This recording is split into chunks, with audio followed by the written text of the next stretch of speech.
last video, Will the U.S. Attack Syria?, I talked a little bit about the ongoing conflict and the reasons I thought that it was not in the best interest of America to become involved.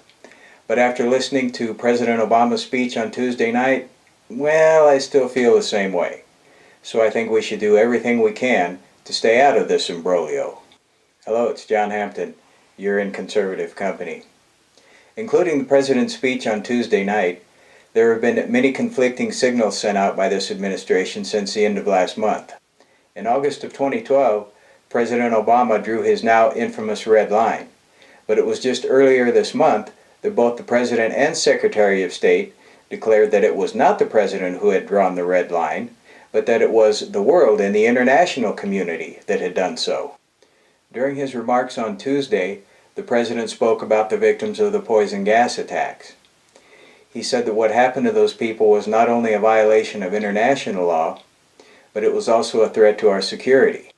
The President continued by saying that failure to act could result in the possibility that the Assad regime would continue its use of chemical weapons and other tyrants could follow suit. Our troops may face chemical weapons on the battlefield, and it may become easier for terrorist groups to obtain these weapons and attack civilians along with our regional allies. And finally, failure to act would weaken prohibitions against other weapons of mass destruction and embolden Iran. Now, why he deferred to Congress for approval of the strike on Syria, the President said, "Even though I possess the authority to order military strikes, I believed it was right, in the absence of a direct or imminent threat to our security, to take this debate to Congress."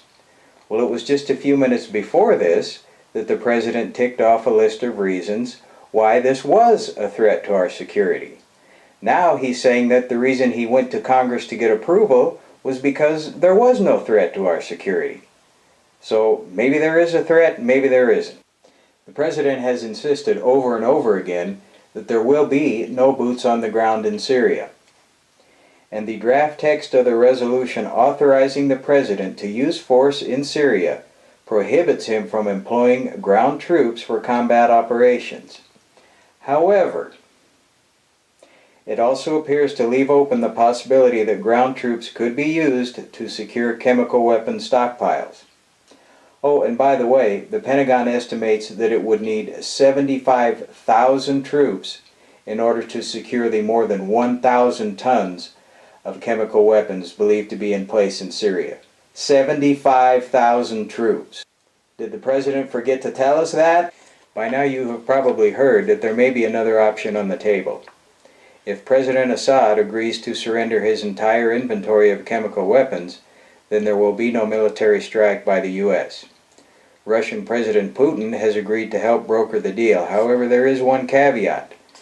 The United States must first agree to abandon all plans of an attack now or any time in the future. And finally, 60% of Americans think that it is not in the best interest of the U.S. to take military action in Syria.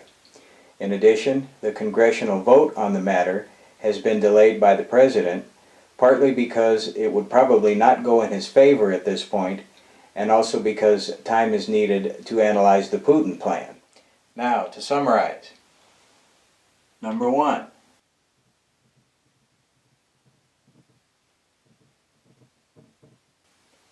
conflicting signals coming from the administration. Number two,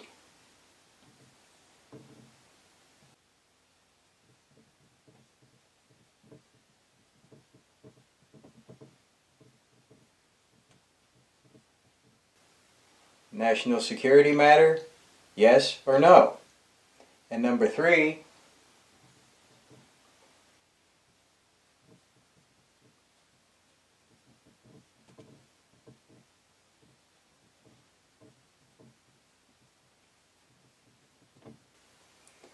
boots on the ground? Yes or no?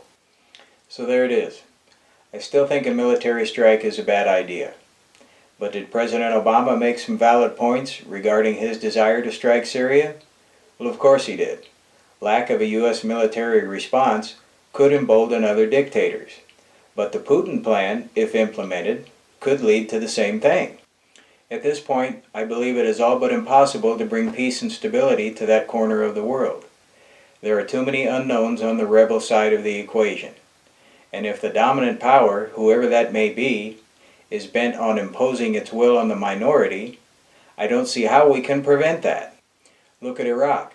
After all our effort and sacrifice there, the country is descending back into sectarian violence, and the government is allowing Iran the use of its airspace while transiting to Syria with supplies and equipment.